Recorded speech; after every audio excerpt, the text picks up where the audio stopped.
I'd like to introduce Tim O'Rourke, who's our speaker this evening. He was a lecturer at the Scandinavian School of Brewing for over 10 years. Okay.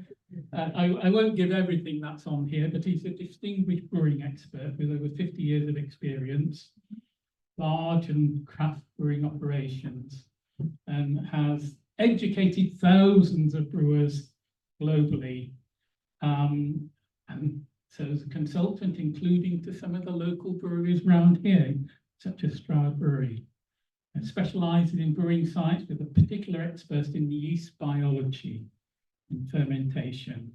So tonight's presentation explores how brewing yeast has evolved alongside human civilization, becoming the foundation of a global fermentation industry. So I'll hand over to Tim. Thank you. There you go. That all sounded far grander. I just described myself as a practical brewer that spent 50 years in the industry. So I want to talk about our star performer, yeast. Yeast is brilliant. So let's have a look at it. Yeast superpower. It can make alcohol. If you and I stop breathing, we're stuffed. It can turn sugars into alcohol. The interesting thing is, alcohol is still contains 92% of all the energy bound in carbohydrate. So it really still, that's why it's fattening.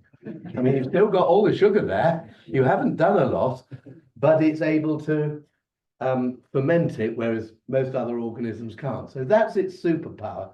You can see, and anybody does biochemistry, what happens is that it actually makes 2 ATP. ATP is what makes the world go round, in us anyway. And we make 36 ATP from a single molecule of sugar, and yeast can make 2. So it's got to do a hell of a lot of work to keep up. And the main reason why it makes alcohol is because of the distress here. It produces NADH. It's just an energy compound, and it needs to recycle it. So it's got to find some home to stick that hydrogen on. And there we have this lovely compound, acetaldehyde, and it sticks it on and makes alcohol. So it's not doing it for any other reason other than just keeping going in the absence of oxygen. You and I take molecular oxygen as we breathe in, and we're able to oxidize the NADH to NAD and get a whole load of energy out of it. So it is capable of doing that. So it's called a facultative anaerobe, which means it can either live in or not in air. So it can change its metabolism. What's interesting, and I'm sure you will all have experienced this, is that fruit, if you taste overripe fruit, it's winey. And that's because yeast is there and it's making alcohol. And what's good about alcohol is it outcompetes the opposition. So by making a bit of alcohol, it means that less other organisms can grab hold of the sugar, and so it gets more to itself. So it's actually an opportunity to get more energy for itself. It's a sort of selfish aspect of it. So anyway, there's a couple of our biochemistry, but then I'll move on. So that's its basic thing. And here we are, we've been looking at alcohol for years. There's lots of yeast around, and it's been around since flowering plants, about 250 million years ago. And basically, it's used both by animals and insects to gain energy. And here, this chap there is the most alcoholic animal on the earth.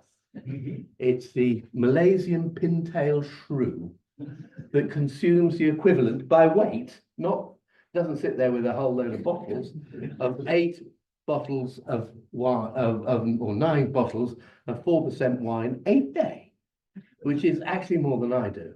And it's able to do it, it doesn't get drunk. There's another fabulous experiment. There are all sorts of animals that actually consume alcohol and don't seem to get drunk. There are a couple of bat species, one from South America and one from Borneo. And the Borneo ones regularly eat overripe fruit, and the ones from South America do not. And so what they did, nice experiment, long barn, lots of empty plastic Coke bottles, fed the bats with alcohol fruit, and then let them fly to the food that was at the other end of the room. And the bats that had come from Borneo that were alcohol tolerant were able to navigate round the bottles. The other ones flew straight into them and knocked themselves out. So we do acquire a tolerance to alcohol, which is quite fascinating. That's all work by Dr. Money, professor in Florida. So there we are, lots of animals consume ripe fruit. They say that elephants sort of sit there and watch the berries coming off the almarula and wait until they go white before they go and eat them. Apparently they get sleepy drunk rather than fighting drunk, which at 2.5 tons is probably quite helpful. Or 10 tons actually, aren't they? Humans soon discovered it, that we'd obviously watched animals. I mean, it was fairly difficult, and this is the one thing where you could get a kick. The other thing is, of course, in partially fermentation, you've got sweetness, which you don't get elsewhere. So, unless you had honey, there wasn't sort of Tesco's and Sainsbury's. It was something that's sweet, and I'll tell you a bit more about that later. But they also enjoyed, and there you are, grown-ups at Oktoberfest. I was with that party, I apologise. But you'd have thought we could have behaved better. But that's in photographs I took in Seychelles, where they make a drink called toddy. And I'm wondering if that's all through the Pacific, where there are hot toddies, and toddy comes from that particular drink, which is they cut the coconut off and collect the sap, which they then pour into a vessel and ferment it. And they then distill it. And I think if you drank enough, you would go completely blind. It's fairly awful stuff, but that's toddy. So humans have been enjoying alcohol for years, forever really. And it's had different roles. Oh, there's another one there. Different roles. So initially it was so special that people had it for high days and festivals, and it was a drink of the gods, divine drink. And so all these celebrations, the Inca celebrations, celebrations all over the world, revolved around alcohol. Later on, the monks were the brewers. They could read and write, they could keep things very hygienic, and of course they ran all the pubs and taverns and things that people went to stay in. So you went and stayed there, and they would produce different strengths of beer for high festivals and what we would call a small beer or working beer for day-to-day monastic role. Then we come down to Bruegel's famous picture, bread. A huge amount of nutrition comes out of beer. And a thing that I think Barbara was telling me as well, that if you ferment cereal, more of the nutrition becomes bioavailable. So you actually get more nutrition out of it than if you just cooked the raw cereal. And malting as well releases a lot of nutrients, proteins and amino acids that we wouldn't necessarily get, as well as yeast, which will be present in a fermented beverage, contributing the B vitamins, for example. In mining days, you've got all the miners drinking 8 to 10 pints of beer a day when they come up the pits. It wasn't getting drunk. That was before they went out. It was rehydration. And so the sort of 3.2% alcohol milds had a job. And before all these wonderful sports drinks, beer is isotonic. So it actually has got a decent balance of salts. So if you're sweating, it will help to replace some of the mineral salts that you lose there. And then lastly, and this is what marketing does for you, recreational beverage. No wonder we're in such a mess. So yes, it's a social drink and people are drinking it on a social benefit. Nobody's working anymore. Nobody's getting their nutrition just for drinks. They're getting it from KFC and beef burgers as well. And the monks have largely disappeared. I mean, that was one of the big tragedies. Just imagine what happened to brewing in the time of Henry VIII with the dissolution of the monasteries. You know, that was a bit of a muck up. You know, all the breweries disappeared. And rituals, although actually ritual and ceremonial still works. In Malaysia and not Malaysia, Laos, Cambodia and Thailand, the north area, they produce a thing called Thai U or Lao Hai, and that's made out of rice. And it's bought by couples getting married, and they drink it through straws, and they share the drink as it's sort of part of a ritual. So some of the rituals still go ahead. And another fascinating thing is that in Africa, where the beer's made, they put it into a big calabash and people sit round and drink it out of straws, largely again because the grain's still there. But when they got the cork bottles from South African breweries, the same people then sat down, put the case in and shared the bottle round. And so, you know, all of a sudden traditions grow up like they do in this country, you know, the loving cup or things like that. So we keep the traditions associated with alcohol alive. So it's an important part. Now, the issue we have is that whilst we were brewing with fruit, it was all very well. Everything was nice and easy. But cereals give us a certain headache because the yeast cannot metabolize starch. And so we've got to break that starch down to sugars. And that's the purpose of the brewing process before fermentation. And it has a window, which I call the brewer's window here. And it's the window at which the starch gelatinizes or unwinds. You know, when you cook rice, when you throw rice into cold pan, perfectly normal. Once you get up to about 80, 85, it becomes really gloopy. That's the gelatinization of that starch. We need to gelatinize the starch.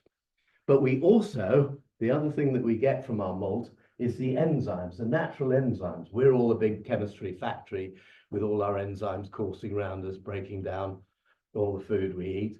Well, the same thing is in the barley. The barley, when it's malted, produces enzymes that break that starch down to sugars. And in our brew house, we exploit that little window. And that's fine when we're using what I call northern grown cereals, things like rice. God, no, I'm going wrong. Can you edit? Things like barley, wheat, oats, and they all have gelatinization temperatures in that range. The rice, maize, and other cereals in tropical areas like sorghum have higher gelatinization temperatures. So they've actually had to invent ways around that to be able to handle more challenging starch sources. And so that's the subject of another lecture. And you have here we are, the Egyptians, probably one of the first early brewers. We think that the first beer ever made, we're found in Israel, is about 13,000 years ago. It's gone back, it was about, 2 years ago, it was about 8,000 years ago. So it's taken a big leap back in time. So beer's been around a long, long time. Not necessarily beer that you'd recognize, but, we've got pictures of people making beer, all sorts of words for it. You can see in the hieroglyphs, there are words for beer and in cruciform and things like that. So the other thing is, it's not just yeast initially. We have wild fermentation. So we have this whole population of our yeast, that's our brewing yeast. That's Brettanomyces, a second yeast that comes into fermentation. That's our famous old lactobacillus, and that's bacillus species. Now, bacillus species don't like low pH, so we see a succession of organisms going through when we start a fermentation. And the big factor that changes along the bottom here is pH, time and pH. As the fermentation goes, the pH drops, the acidity increases, and a lot of these organisms can no longer thrive. And so the most prolific of the whole lot is this guy, Saccharomyces cerevisiae, or brewer's yeast. And it's a sheer genius. It is so well adapted. It out punches all the others. It drops the pH really fast, makes the alcohol really fast, makes sure that it becomes a really hostile environment for other organisms to grow in. And that's its role in the fermentation. A little bit of biochemistry just to keep you amused. But you can see you've got the acidification, the fermentation, the brewer's yeast here growing away. And so that's the basic biochemistry of this yeast. But it all starts with glucose. So before that, as I said, with cereals, we're going to have to break them down from starch to glucose before we hit the starting gun. The other thing was, not all yeasts are the same. And the main sugar from cereal is a sugar called maltose, which is this double, the middle one there. And it's not taken up by lots of organisms. So yeast has to make a new system to take it in. So it has a membrane around the inside of it, which is semi-permeable and will only let certain things in through protein molecules. But it won't, even Saccharomyces cerevisiae won't actually let maltose in. But it uses those early sugars, the simple sugars up at the top, glucose and fructose, and actually also sucrose. But sucrose, it breaks down. So it uses the enzyme invertase, which it has. And from that, you can actually see, you can measure whether the yeast is alive or not by whether it will break down glucose. Because if it's not alive, it's not producing invertase, and it won't break down glucose. So that's a test on yeast viability.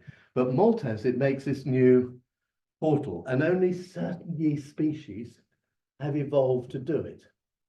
So we were talking at supper tonight about low alcohol beer. We can get a species of yeast that cannot metabolize maltose and the one underneath, maltotriose. And so it only takes 10%, 8% of the available sugars, and the rest become unavailable to it. So it's only Saccharomyces cerevisiae that's been adapted to do that. And that's quite important. And you can see the sugars being taken up in sequence, yeah? And then we come to genetics. And so we can actually see the genes of the various yeasts. So we've got yeast all over the place. Here's Belgian yeast, that's our British yeast, that's US yeast. And so they've evolved over time to meet the needs. Now, what actually happened is about 100 million years ago, there was a big acceleration, a big coming together of the genetic material. So it came up to be about 10, 20 times the size of a standard yeast genetic material. So there was this sort of big daddy with a load of genetic material. And then from then, all sorts of specialists came. And our brewing yeast was one of the specialist lines that found a nice, comfortable home on sugar making wort, and that is the species. And then it found nice, kind people, a bit like the story in the Justo stories of how the cat comes and sits with man by the fire. It found a nice, comfortable home, and so it basically stays around. So domestication, did it adopt us, or did we adopt it? Don't know, but it's actually very, very much wedded to brewer's wort, and it doesn't really do much outside brewer's wort. So it's in your brewery and it will do the job. It's trained and it's sort of adapted to, and it does it time and time again more effectively than anybody else. So it gets a better share. We get the alcohol that we're looking for. So it's a nice relationship there. And so it's his home in sweet brewer's wort. And here we are. Yeast doesn't have any sex. That's quite important. It can do, but under duress. It doesn't normally go budding. And then it actually buds with a strain that's slightly different. So it doesn't just bud with the yeast next door, because that would have not given you your genetic change, because sex is all about variability. So it's asexual reproduction. So everything is the same genome, except for the occasional budding. So our brewer's yeast doesn't bud. That has a good side because it means we've got thousands of yeast all the same, but a bad side in the fact that it doesn't float around a bit. So you find it quite difficult to get your yeast ready. It's got to be associated with you. You've got to find a source of yeast. If you set up a brewery in the wild somewhere, don't expect a yeast cell to drop by and start fermenting your wort. You're going to have to introduce it to bring it in. And this is a slide, amazing. I may play it a couple of times. And this is budding yeast. And look at it, buds from the end. What it does show is it's budding, but inside the cell, you see all these components moving about. It's decorating the nursery. You see the things moving around. It's quite phenomenal. And here we are. Yeast also lives in a system of feast and famine. And that's its life cycle. So it comes in, first of all, with just what in the clothes it stands up in, literally, and it needs a bit of energy. One of the things you probably didn't notice in the first slide is it needs a bit of energy in order to take up the sugar in the first place. So if it comes in a very poor state, it takes a long time to get itself girded up. So when it goes into the wort, it takes up protein, takes up sugar, it gets cracking, and then it gets on with the main performance of budding, producing thousands of babies. That's in its growth phase. And it's doing it all asexually, a mother producing daughters. And so you get this huge growth. And then down the bottom there, you can see here, the sugar's running out, right? Just before stationary phase. Yeah. And the sugar's running out. And also the situation is getting toxic. Alcohol is toxic to yeast. About 17 to 20% will knock quite a lot of yeast out. They won't survive in that. It's a distressed product they make that enables them to respire anaerobically, but it's not through choice, it's through necessity. And so it's becoming toxic, the pH is dropping, lots of carbonic acid because CO2 is being produced, so this becomes quite low pH. And so it knows that the next stage is famine. It's going to sit around. If you were sitting on an apple, it's fine. You come along, you suddenly get a nice windfall apple, you ferment it, and then you have to sit around for 9 months, or 12 months, till the next one comes along. So you are in this cycle of feast and famine. So it's geared up to do that, and it settles out, clumps together. That's the best way of surviving. And so that's its settlement phase. Now we cycle it quite quickly. So if we're using the yeast again, which we often do, from brew to brew, we'll probably do it in maximum 2 weeks. So it'll go in, ferment a week in the lager, for example, take it out, and within another week it will be already fermenting another fermentation, another batch of sugar. So cycling from feast to famine. This video also won't play.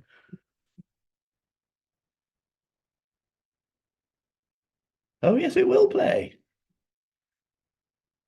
It has sound. Can you sing? But it's quite visual. So there we are. That's Sierra Nevada Brewery producing their barley wine.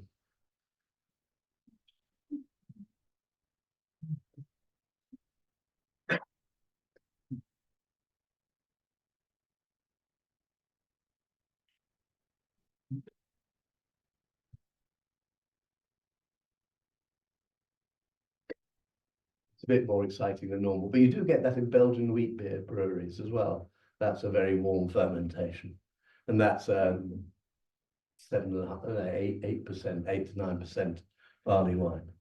So there we are, bit of fun. And so how do we get the yeast there? That was the issue. So this guy, you can see, pretty dirty, is a Muratima. And this comes from Kenya. And it was used, and what they do is spread honey on it, because that's a sugar solution, leave it out, and then they float it like that in the wort, in the sugar solution, because they're actually making a sugar alcohol. And you can see the insects and all the rest. They are distilling it, so that's quite interesting. And the guy that was doing it claimed that when it had finished fermentation, the yeast climbed on board. And I wasn't quite that gullible.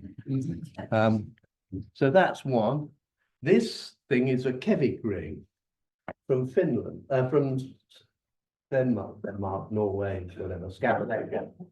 And what it is beechwood, and they float it in the brew, and the yeast gets embedded on it. They hang it up to dry, and in the next brew, they pop it in again. And that's a way of carrying the yeast from one fermentation to another. We talked about the Belgian breweries not cleaning everything. And this last one, I don't know if anybody's ever drunk Budweiser, but what Budweiser is cured over beechwood chips. This is a beechwood chip. And what it is life rafts for yeast.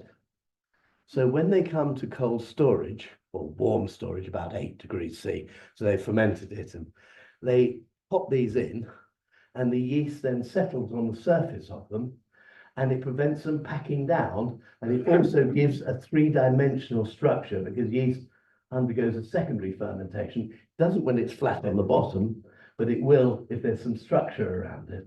So it's a sort of immobilizing system. And then they take these and wash them, steam them, and then use them in another brew for about 4 times. So that's a genuine one out of St. Louis. So you've got all sorts of ways of getting yeast. The other thing was brewers did what was called backslopping. So effectively they had a fermentation, all this yeast sitting on the top there, that's a top cropping yeast. They take a bucket and then they chuck it into the next brew, basically pitching it. And the thing was, I think I may well jump a slide, but is that, oh, that was my invisible partner. Another thing in Asia, in Africa and most warm countries, they don't have wood. So we have wood barrels, which are impregnated in northern hemisphere or temperate climates, but in tropical climates, they don't seem to make barrels the same. So they make clay pots. And this is a special clay pot I have made, which is single fired by a potter who'd learned his craft in Palestine. And what happens is the yeast gets impregnated. So I did a trial where I took 10 brews and with yeast in, and I fermented them all. And then on the last trial, I just put the wort in with no yeast. So I have 3 trials. The blue line is one that's been pitched with all the yeast in, so it fermented pretty well. The red line is this boy here that was fermented, and the yeast has come out of the pores. Obviously, it took a little bit of time. I was told it was going to be a lot faster. It wasn't. That's what I found. And the top line was unpitched, showed you that I actually managed to keep my plant relatively clean when I made it. So nothing happened because there was no yeast present. So that's the system. I used some dates because I thought that might work, and some honey, both collected from Africa. The honey just didn't work at all, but I think there must have been, I'm not surprised that the wild honey may well have antimicrobial elements from the bees, because the last thing they really want is to ferment their cones in the hive. And the dates sort of worked, but was not as good as I expected. But again, it depends on the drying, etc. So it's finding the source of yeast is really quite difficult. And so we tend to keep it close to us. It's in our property, on our equipment, in our brewery, in local situations. And people forget that. People think that, yeast is just floating around in the atmosphere. The other thing was, there was the denial. So the first yeast was ever seen was by Leeuwenhoek. And he looked down the microscope and he saw sort of squiggly things and didn't think a lot of them. And then you've got 2 really very eminent scientists, Latour another French scientist around about 1837, who said, we believe yeast is important in fermentation. And then you've got the Germans, Wöhler and Liebig, and Liebig's quite well known. He's sort of done quite a lot in chemistry, and they really took the mickey out of it. They just did not believe it. They thought that it was spontaneous breakdown. And so they drew that. This absolutely phenomenal, it is such a pity it's not true. I mean, it was such a perfect organism, isn't it? Where it sort of farts CO2, wheezes alcohol, and eats sugar, and it has a tummy. And they published this, anonymously in one of the technical journals of the day, just really to rubbish the French.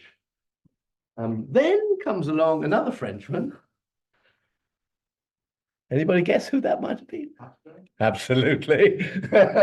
And so he did a really elegant experiment.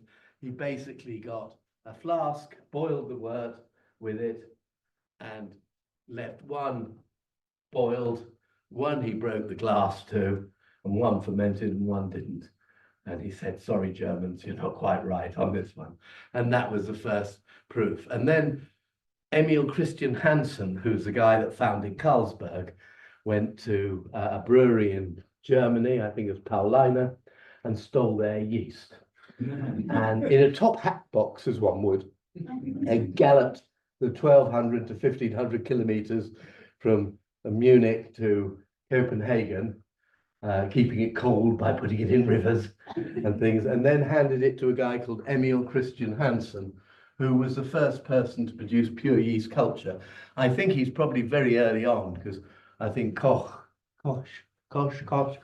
actually also did pure bacterial cultures, and he sort of showed that a single isolate was there. But this, and I've been to breweries all over the world, and there's still remnants of this kit. Yeah. So after developing it, it's a really beautiful piece of work with everything nicely made in brass and little heaters underneath to keep everything sterile. I mean, it was beautiful design. I mean, over-designed by 3,000%. It's really good. And then he's flogged them all over the world to breweries who wanted to make pure yeast cultures.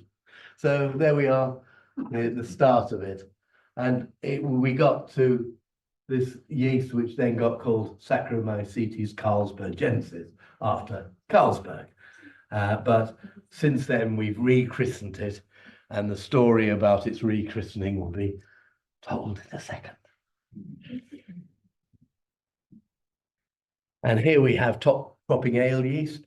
Well, one of the problems was when you ferment, you put in about 8 million cells per milliliter. It's a lot of people. Even that little fermenter down in Cirencester, what's they called, Corinium, have probably got more people in one of their little 5-barrel fermenters than there are people on Earth. More yeast cells.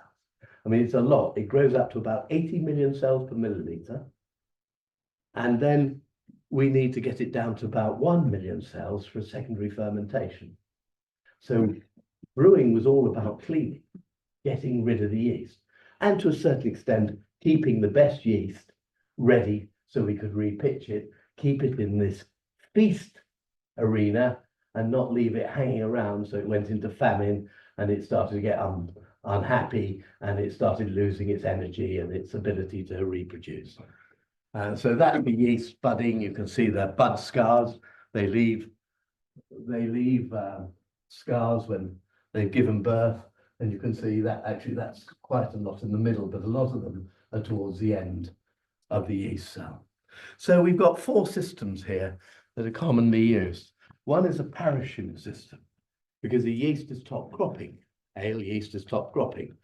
And so you have this parachute and you just lower it down and the yeast piles in until you reach the level of the beer, and then you stop. And they have that in Hook Norton. Problem is that goes up in the middle of the vessel. It's really, really difficult to keep hygienic. The other one is the Scott system, nearly as nasty.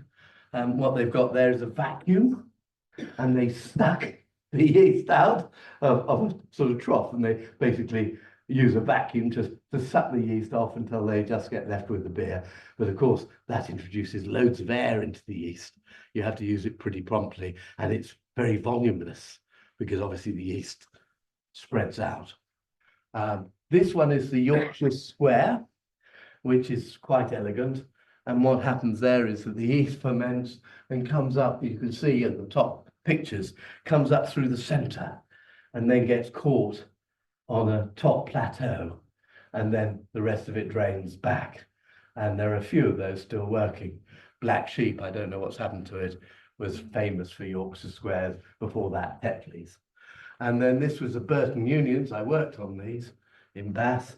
And this was even more bizarre, where you put the beer into 5-barrel barrels. A barrel is 36 gallons, so each one contained 13 sets, 5 barrels in the yeast, and it had a swan neck, and the yeast would work up into the top of the swan neck. The beer would drain back, and the yeast would sit on the top of the swan neck.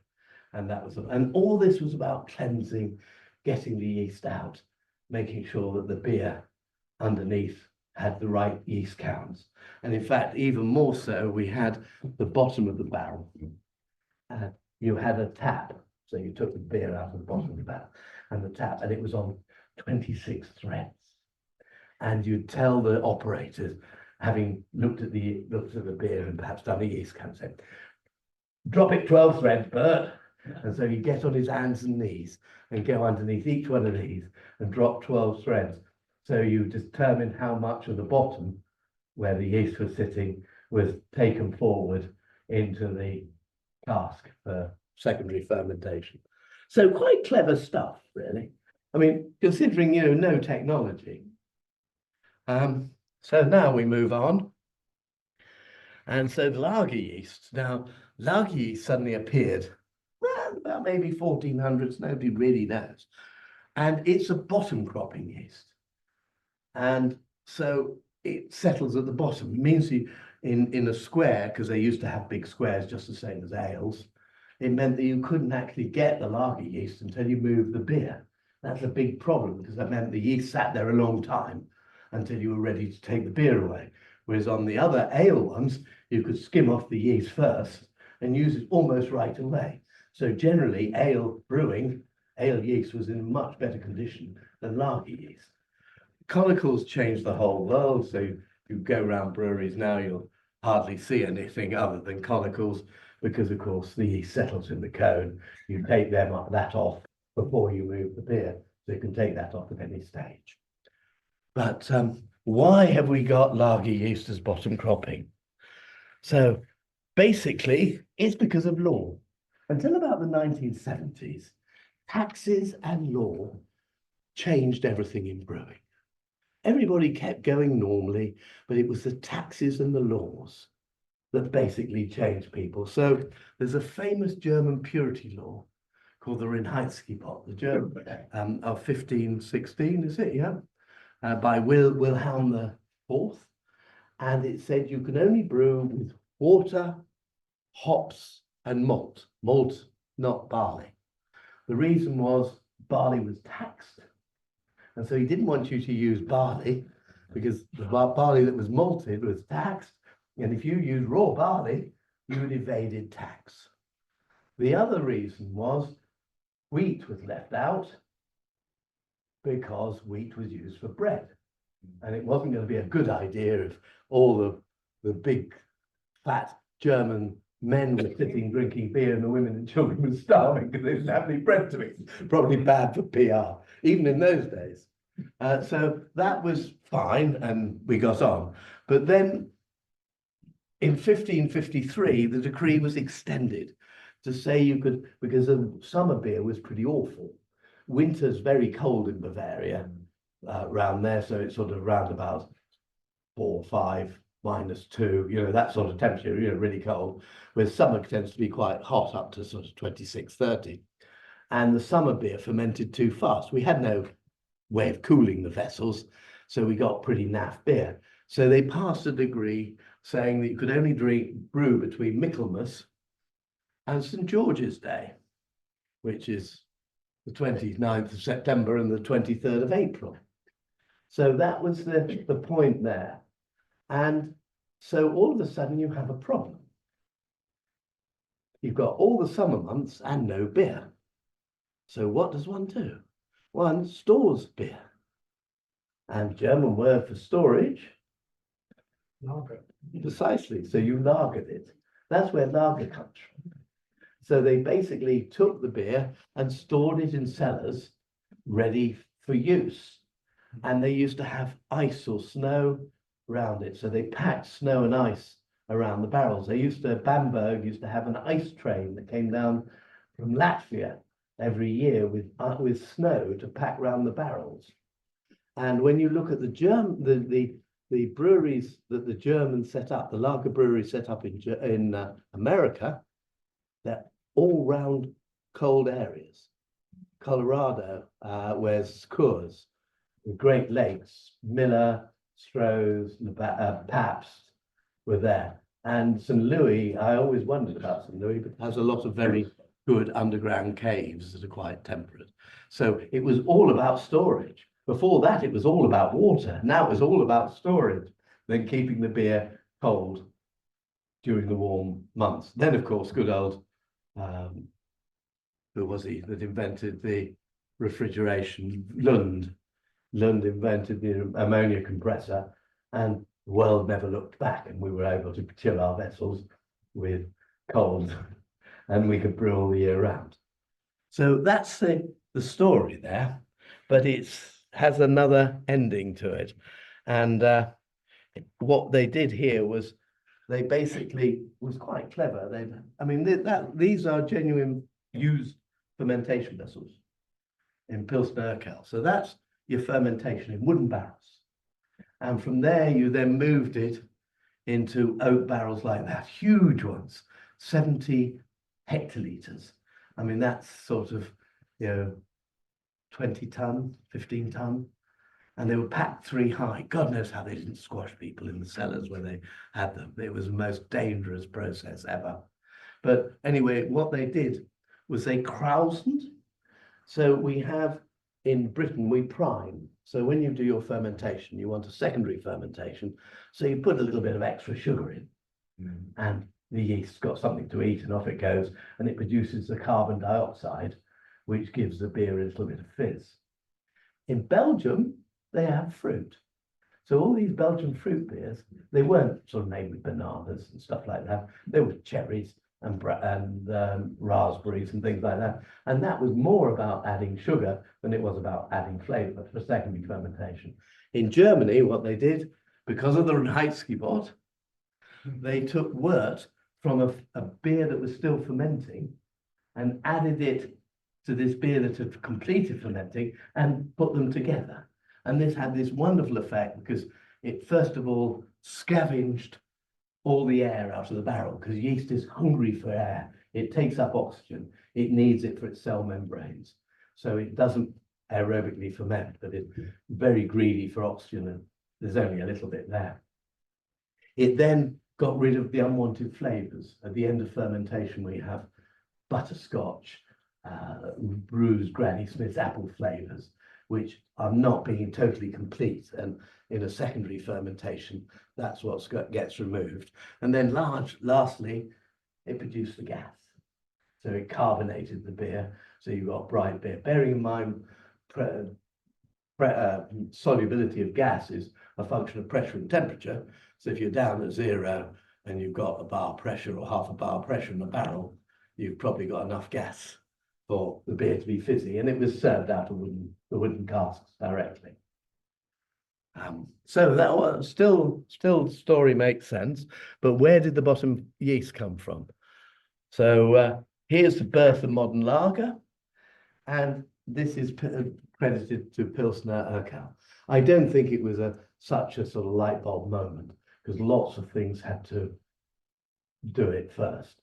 First of all, Britain was the first country that mass produced pale malts, because malt was kilned over wood, so it picked up the coal and the colour, and it was only with the advent of Coke that we were able to produce pale malt. Lager yeast, again, was a characteristic that came in. Very soft water. So water that doesn't have, like we have here, lots of calcium carbonate and bicarbonate, which fur up our kettles. So this water is almost like distilled water. All those things came together. In the Burger, it was a town brewery. It was owned by the town, and they produced Pilsner Urquell, which was the first, what we would recognize as a standard lager beer. And they were also able to manage the difficult malts that they have in that area. So it was a brand new beer that's done, and that was how it's produced, and it's still there today. But we still have the conundrum of the yeast. So we know that we had yeast, our ale yeast, Saccharomycetes cerevisiae. We know all about that. And then we started looking at the genetics of lager yeast. And lager yeast has virtually all the genetics of cerevisiae, plus about 30 to 40%, depending on which strain you're looking at, of foreign yeast DNA. And we weren't able to track it down. So all of a sudden, this foreign yeast DNA appears in lager yeast. I'll explain why in a minute. So what we were able to do is that Diego Libkin in Patagonia identified this new yeast strain called Saccharomycetes eubayanus, which grows on beechwood in much colder ground, much colder territory. And so we know that, and when we checked it, we found that the DNA, the extra DNA, matched really very closely, 98%, with eubayanus. Now, we have been searching for eubayanus. We have found it in Patagonia, where Diego found it. We found it, Phuengan Bali found it in Tibet. And Chris Hittinger found it in South Carolina. We have found none in Europe. So, you know, was it the monk that came back from the conquistadores and bent over the how did that foreign yeast get into the beer? And that has been one of the big dilemmas. Nobody actually knows the answer. They've also found some in New Zealand, and forgive me for the Irish, but so have the Irish, but we don't believe them. So this hybridization occurred twice in two towns, Froberg and Sartz, and they're slightly different. And the Carlsberg yeast is Sartz, and the Heineken yeast is Froberg. And they're slightly different variants. One makes more sulfur aromas. One is slightly more fruity. So interesting dilemma. And the reason why this yeast came about was because of the cold. Saccharomycetes doesn't like it much below 6 degrees C. So all of a sudden, these laws that were passed earlier, saying you will brew in the winter only between St. Michaelmas and St. George's Day, meant that the fermentations were cold. The standard yeast was not well adapted. So this hybrid grew, and it has a lot of the characteristics because the hybrid was used to the cold climate. And there's the Norophagus beech trees from Patagonia, where the thing is found. I went to a lecture, and Carl and Heineken had produced beer from all four of the different varieties of eubayanus. Eubayanus will ferment. It will ferment alcohol. It will ferment maltotriose. So a lot of South American beers now are using pure eubayanus, but it does have one slight character. There's another gene called the POF gene that's found in some yeast that breaks down ferulic acid, which is found in wheat and barley, to produce a clove phenolic 4-vinyl guaiacol. And that flavor is very prominent in these yeasts and very prominent in wheat beer yeast. So if you drink anything that's wheat beer from Germany or Belgium, they'll have this clove phenolic flavour. So interesting thought. And then we have the thing that actually the similarities between ale and lager brewing are amazing, really. The only really difference is that it's longer to brew lager and it's colder brewing lager. But they were still fermented. That's the picture of the Paulina Dray. Those barrels were what it was used for. They're just the same. And here's a picture. I think this is actually in Cheltenham, where we dispense our beer straight from the barrels. So that is the way that we used to standardly dispense beer. And that would be from the wood or from the cask. Now, wood's not very good because it's very difficult to clean. And there's a picture of a brewery down in Southwark, which is near Portsmouth, apparently near Southwark House, which was where Churchill and Eisenhower and co. planned the D-Day invasion, and the Americans were stationed there. And that was brewing until, well, 1957, when the brewer at 91 thoughtlessly gave up brewing and retired. You know, you really wonder what's the matter with people nowadays. And the beer came straight from the fermenters. They're the taps on the beer, and you just got your beer straight from the fermenter. So it was an essentially simple process, but you know, it's something that has lasted and people enjoyed, and it's very refreshing, and it's a popular beverage. And beer journey doesn't quite finish there. So there we are. We take the surplus yeast. We grow about 4 times more yeast than we need in the fermentation. So we have a surplus yeast, and that can be used for making vitamin tablets, Marmite's made from yeast, and Vegemite. Anybody have Vegemite or Marmite? Marmite. No, anybody have Vegemite at all? Yes. Do you know what the difference is? It's crazy, really. What happened in Marmite is it's whole yeast, and we add our hops, which is bitter, to the kettle. So when it goes into the yeast, it's got bitterness with it, this compound called isoalpha acid, and about 3 bitterness units gets coated on the yeast. So the yeast in Marmite has bitter compounds with it that we find in beer. In Australia, they had a hop variety called Pride of Ringwood, which was lousy. Its hop bitterness dropped right away. So what they did, instead of using it in the kettle directly, they made an extract out of it, which they added after fermentation. So the yeast cropped off the Australian fermenters had no bitterness. So it's exactly the same process, but one has got hop bitterness in and one has not. And that's why Vegemite is much sweeter. And pigs. And pigs like yeast, as long as you kill, you have to kill the yeast, because otherwise it will upset their stomachs, but it's highly nutritious. So there we are. What a wonderful organism. Our little friend out there that we know nothing about. It's probably one of the organisms that's made the biggest change to the planet. Good and bad in places. I think alcoholics probably have a problem with it, and lots of other people get pleasure and refreshment from it. Baking as well. The big conundrum now is what came first, brewing or baking? Still not totally answered. I thought the 13,000-year brewery in Israel might have clinched it, but then I looked at when was baking discovered, and it came up at 14,000. So I thought not to pursue that argument any further.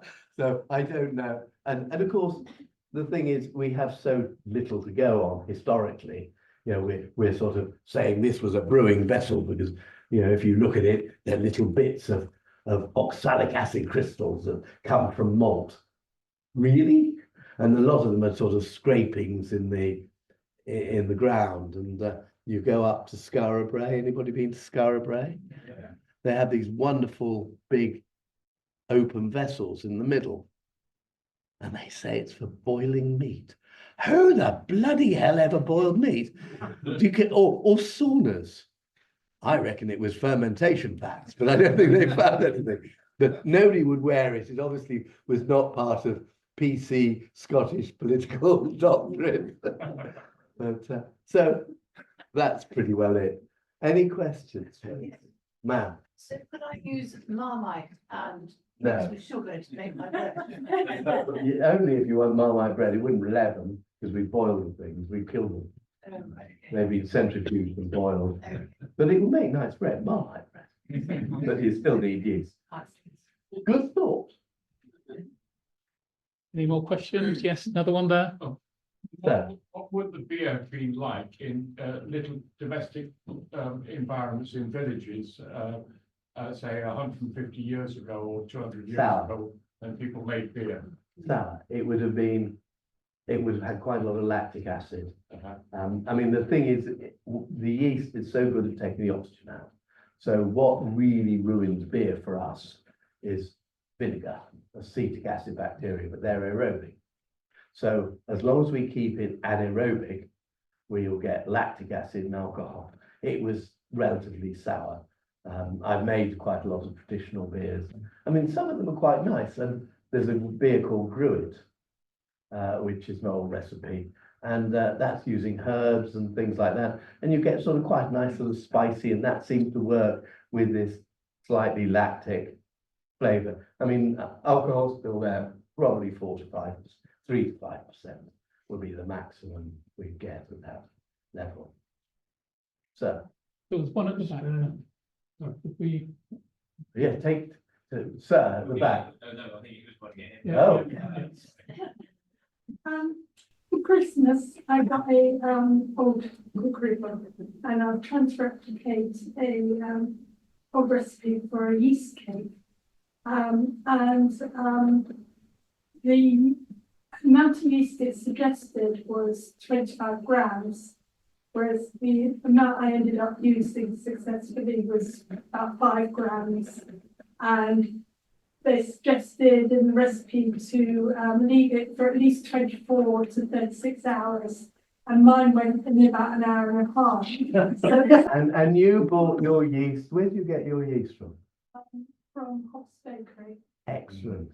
So can you think of why there could have been that difference? So I assume our modern yeasts have been bred to be much more. Or else they were alive. There was a lot higher proportion of viable cells. So- Because you can buy dried yeast. So the dried yeast you buy is about 50% viable. Because we spent a lot of time. What we have to do to dry yeast is a difficult job, because if we desiccated ourselves down to 3% moisture, we'd be looking pretty sad. So you're doing that to the yeast cell. And so you actually have to pump them up with a lot of oxygen. So it's actually, the culture is grown aerobically to get tons of oxygen into it, and then it's dried. So we're talking about 50% viability. A yeast cake, typically you could be down to 2 or 3%. Oh, okay, that's what. That could be the case.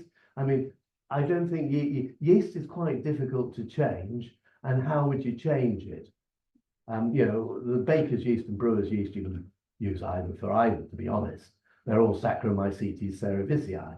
They're all the same species. They will be different strains. The other anomaly, which is quite interesting to notice, is that yeast was called God is good. Yeast, God is good. Yeast belonged to God. It's not yours. So when you had a problem with your yeast, i.e. an infection, you book it to the brewery next door and say, give me yeast. You didn't even need to say please, because it was God's. And you took it back. So all these people, say around Manchester, just to take an example, Hyde's, John Willie Lee's, Boddington's, they all had their own yeast for which they were hugely proud.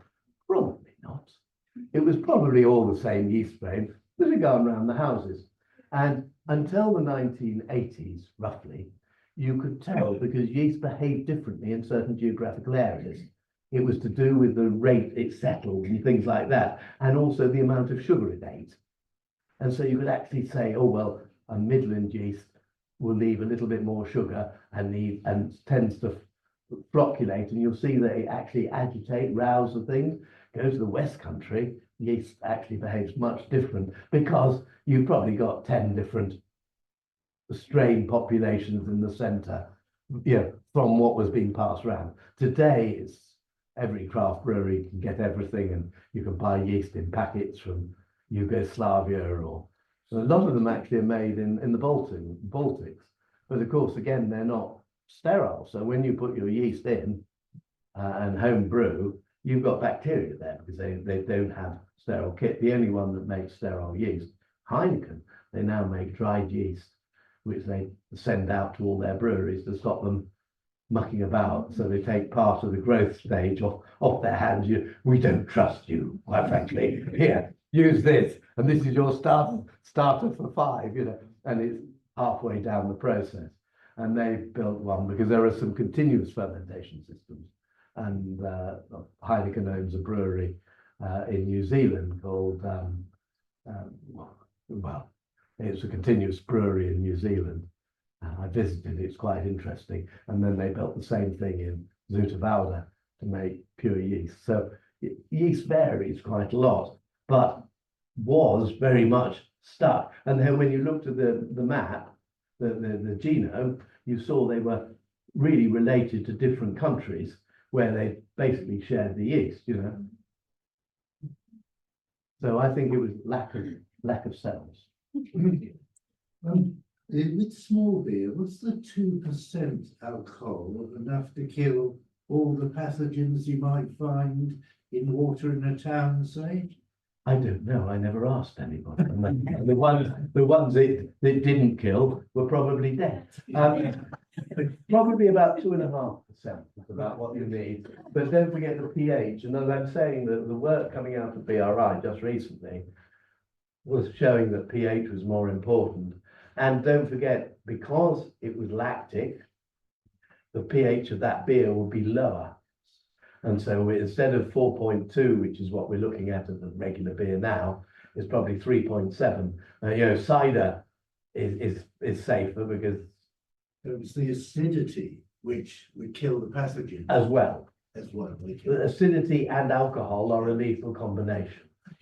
But yes, sir. What is gluten? Okay, gluten is in barley, there is a large chunk of protein and wheat called hordein. And during malting or during baking, we break it down. And there are 20 amino acids. One of the amino acids is called proline, and gluten is an amino acid, is a protein with high proline content. And what it does in the body, I'm not medical, I don't know, but we can break it down. And we have an enzyme which we can use. So you see some beers saying gluten-free. That's not true. Gluten reduced is true. It's less than 20 ppm gluten, measurable gluten, probably quite a lot less. And the enzyme breaks polypeptides and protein chains next to the proline link. So that's what it does, and you add it to fermentation. One at the back. Yeah, so you were saying earlier on about how because yeasts reproduce asexually, you can't just sort of leave the tub outside and hope to get wild yeast. Was that specifically with beer yeast? No, I mean it's associated with grapes. It's associated with various things because it will fall down. It will be on the grape, on the vine. It will be on any musk leaves left behind. But it's in the vicinity. If you suddenly decided to set up aquaculture in the middle of the Sahel Desert and you started growing grapes, you probably won't be bothered too much by alcohol. Because traditional cider recipes. Yeah, but it's, what's it made of? Cider. Yeah. Full of yeast. Okay. So They come, any fruit. I mean, brambles, blackberries. Yeah, everything. I mean, it's not just brewing yeast. Yeast itself, I mean, it can do it, and there are spores, but you need spores in order to make something that will travel. So in other words, it's quite local. Are there any more questions? Just one there. That's why is a fast fermentation not desirable? Thank you. Because it gives you a hangover. In fermentation, yeast isn't really thinking about us. We are not the top of its agenda. It's trying to make babies. And obviously, if it's got plenty of stuff, it makes all these byproducts. It's quite careless. It's not the sort of person you want in your kitchen. It will leave a mess. And the mess is things called aldehydes and higher aldehydes. And they are what come and beat up your brain. And so the hotter the fermentation, the higher the aldehyde. And so drinking a 10% beer that's been fermented at 26, depending on the yeast, because different yeasts make different amounts of aldehyde, you know, so it's sort of not a one size fits all, but you could have an almighty hangover from it. And it is the aldehydes. I mean, you can drink Budweiser, but American Bud, all day, and it's so clean, you know, you don't actually feel anything. It's, you know, it's not even an anesthetic. I better not tell this, I'll probably get sued. But what was the name, the colloquial name for Stella Artois? Oh yes, wife beater. Now there's a very good reason for that. Now they deny it, so I'm probably likely to get sued. So please don't tell Mr. Stella. But what happened potentially was that Stella was a rip-roaring success. 5% alcohol as opposed to all the rest of the lagers, which were 4. That's 25% more aldehyde before you start, by definition. And they didn't have enough capacity. So they could have done one of two things. They could have invested in capacity or pushed the process a little bit faster. Yeah. And by doing that, they increased the aldehydes. Now, I worked for Courage at the time, and I could drink 5 cans of Kronenberg, 5%, no bother. I was really silly with 2 cans of Stella. Now, that may be me, because I'm really silly, but I think it's a function of the esters and aldehydes in the beer. And they have improved it. And of course, Stella 4% was a sheer genius, because you've now taken 25% of your headache-forming products away. Okay, one last question. That's such an interesting thing. The petrol, fantastic. I'd just like to ask you about Liberty. What's your favourite beer? Yes. What time of day, what season, where am I? I mean, am I in company or am I on my own? If I'm on my own, I would like a barrel-aged Imperial Russian stout, and I won't even talk to anybody. If I'm in company, I want something that's relatively nice to drink, and I'll even go for some of the really silly ones like Punk IPA. I could go round here. I think one of the best crafted beers is Cheltenham Gold.